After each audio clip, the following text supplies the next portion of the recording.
La deuxième grande étape, je vous épargne de l'arrivée des mâles, hein, c'est pas tellement important. Prenons le dépouillement comme étant la première grande étape.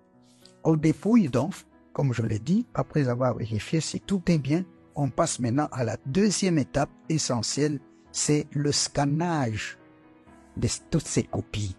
Il faut scanner, il faut que les machines prennent, n'est-ce pas, en charge ces copies, parce que ce n'est plus manuel.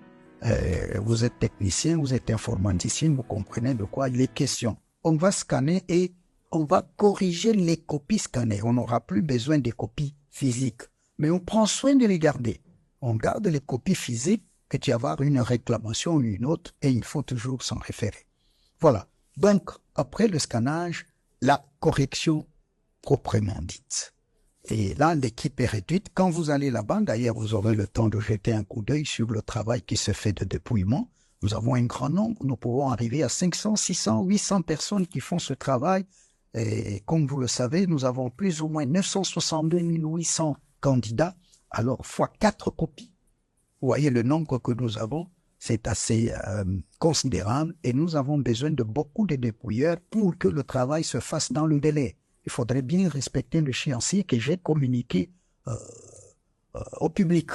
On nous attend autour du 20, 21, disons 20, 19, 20 juillet. On attend la proclamation. Donc, il faut dépouiller toutes ces copies.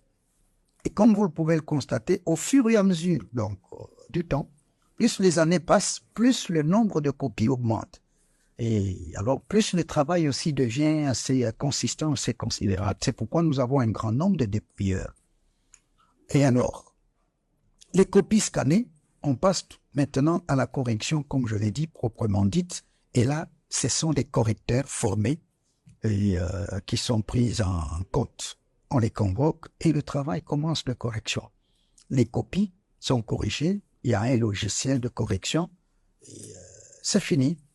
Une autre étape, c'est-à-dire le contrôle maintenant. Le contrôle des copies traitées.